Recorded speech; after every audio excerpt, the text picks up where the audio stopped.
Hey, it's Coach Justin from Ultimate Baseball Training, and in this video, I'm going to share with you 6 hitting traps to avoid. I'm telling you, if you make a conscious effort on avoiding falling into these traps, you're going to see massive improvements in yourself as a hitter. So I really think you're going to get a lot of value out of today's video. Let's get started. The first trap you want to avoid is swinging at almost strikes. And you know those pitches that I'm talking about. It's close, but it's not a strike, it's a ball, and those are pitches that you should take. This really comes down to having plate discipline, and I'm a firm believer in being aggressive at the plate, but I also believe we don't want to make the pitcher's job any easier, right? Hitting is hard enough, especially with, even with good pitches, we're going to get ourselves out more than we'd like to, right? And so don't do the pitcher any favors. Pitchers don't want to leave the ball right over the middle of the plate because that's where they get hurt. So what they're going to do is they're going to try to get you to chase, and they're going to nibble on the corners, trying to get you to swing at a pitch it's almost a strike. It's sort of there, but even if you make contact with it, you're probably going to roll it over to short. That's what the pitchers are trying to get you to do. So we need to show good plate discipline. And when you do that, when you stop swinging at almost strikes, you're going to get more crushable pitches because you're going to find yourself in many more hitters counts, and that's awesome. Okay, so be aggressive. You want to be aggressive. If it's over the wide of the plate, you need to have an attack mentality. You need to be banging. But if it's a ball, let it go. Let it go. Get yourself into more hitters counts. You're going to see an improvement in your batting average. You're going to get more hits because of it. Another trap you want to avoid is being late when you're ahead in the count. So let's say it's a 2-0 count. Right? A 2-0 count, he's missed twice. He doesn't want to throw you a third ball. He wants to throw the ball over the plate this next pitch, right? So you're in a great hitter's count here. You can't be late. I see this a lot with younger hitters. And, obviously you never want to be late. You never want to be early. You want to be on time as often as possible, but especially when you have count leverage, when you're ahead in the count, and especially when chances are, the likelihood is pretty high that you're going to get a fastball, right? Because, if it's 2-0, 3-1, he might not want to throw you a breaking ball and risk going to 3-0 or risk walking you, right? Most pitchers have the most control with their fastballs. So in hitters counts, you're going to see a lot of fastballs. We time the fastball. It's the straightest pitch to hit, right? So you need to be, if you're going to go in those situations, do not be late. Ideally, be on time. Those are the ones that you crush out of the park. But it's almost better to be early when you're in a hitters count because you're aggressive, you're ready to go, rather than, being late and getting a pitch blown by you or fouling it off or something like that. So when you have count leverage, do not be late.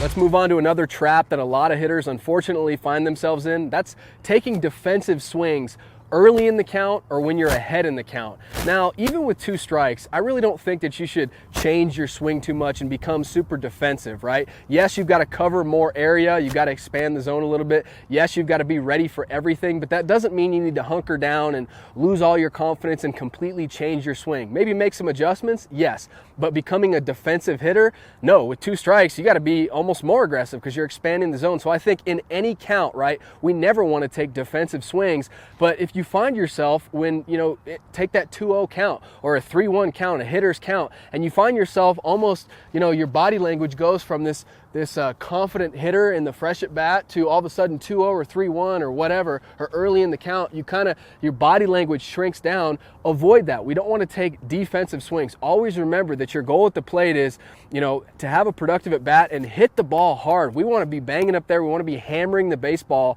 Hitting the ball hard is how you get noticed. It's how you hit doubles and triples and home runs. It's how you hit for a high average, right? And you don't get there by ever taking defensive swings, right? So even with 2 strikes, don't take defensive swings, but especially not early in the count or especially not when you have count leverage, right? You need to be up there with the intent, the mentality of I'm doing damage.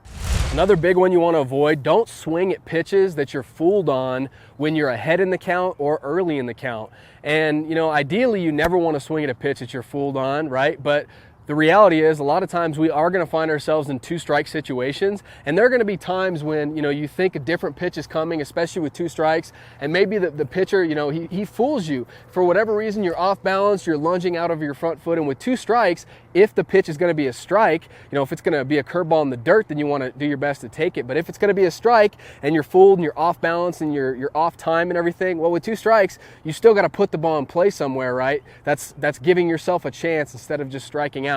But it drives me nuts when I see a hitter who steps in the batter's box and it's a brand new, fresh count. And most hitters, let's be honest, are looking for hopefully a fastball early on in the count. And we time the fastball, everything is based off of the fastball. And then maybe they get a first pitch curveball and they're completely way too early and they're out over their front foot, and they still swing at a pitch early in the count that they're fooled on, and a lot of times it might not even be a strike. That's just a recipe for getting yourself out. You don't want to do that. So, you are going to get fooled.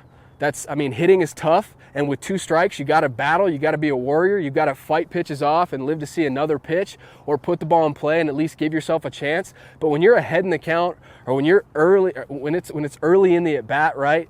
I think it's best to, if you're fooled, let that pitch go. Even if it's a strike, you've still got 2 more strikes to work with, as opposed to, being completely off balance and off time and hitting a weak ground ball to shortstop and getting yourself out.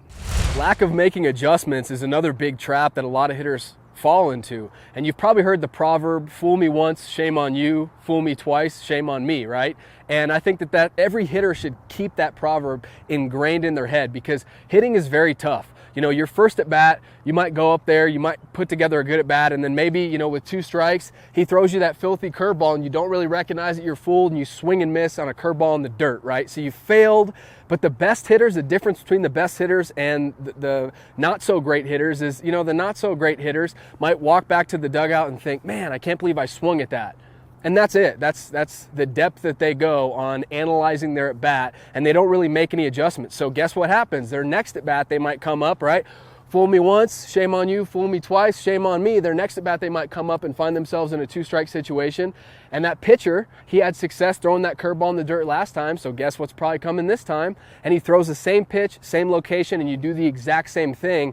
If you don't make adjustments, failure is inevitable. We're going to fail in this game, but if you don't make adjustments, you're not going to last very long, right? The best hitters, they still get fooled. They still swing at bad pitches, and they absolutely still fail, but the best hitters come up with some sort of an adjustment. They go back to the dugout and they think about, okay, I just failed there. What do I need to change in my next at bat? Maybe I've got to remember to see that pitch up, right? Because the curveballs that start a little bit higher, those are the ones that are going to break for strikes. The ones that start low are going to finish even lower. Those are the ones I need to take for balls.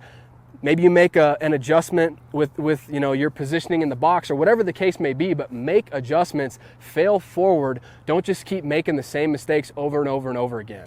And the last trap that I want to talk about in this video is leaving it up to the umpire. So I'm talking about 2-strike hitting here, and guys, getting rung up looking is one of the worst feelings, right? Wouldn't you rather, strike out swinging, or at least hopefully put the ball in play and give yourself a chance? So with 2 strikes, especially at the lower levels of baseball, you've really got to expand the zone. You need to be thinking about, if it's anywhere close, I need to protect the plate. If it's anywhere close, I'm swinging. So take the mentality of, I'm swinging until it's a ball. And really, if you can touch it with your bat, you need to either put the ball in play or at least foul it off. You can always foul it off and then live to see another pitch, right? But if it's anywhere close, if it's too close to take, it's one of the worst feelings to be up here with 2 strikes and all of a sudden, the pitch is thrown and it's too late for you to pull the trigger and you're taking all day, and then you realize it's too close to take and you turn around and you see the umpire doing his dance.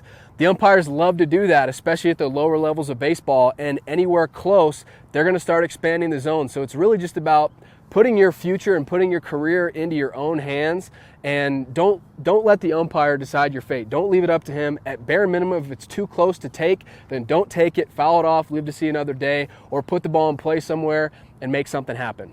I really hope you enjoyed this video, and hitters, before you go, I put together an awesome free resource for you. I really think it's going to help you out. It's called the Contact Point Checklist. And what I've done is I've freeze framed the swing at the point of contact, and I've pointed out some key elements that you want to make sure that you're doing at the point of contact. So I encourage you, download it for free. All you have to do is click on the link down below in the description. I'll also put it in the comment section for you, but download it. It's 100% free, and then you can freeze your swing at the point of contact and see kind of how you match up. So go grab that right now. Subscribe to the channel if you're not subscribed already. Join the UBT family. We're coming out with brand new baseball videos every single week, and I don't want you to miss them. So be sure to subscribe. And if you like this one, please leave it a like. I'd really appreciate that. Until next time.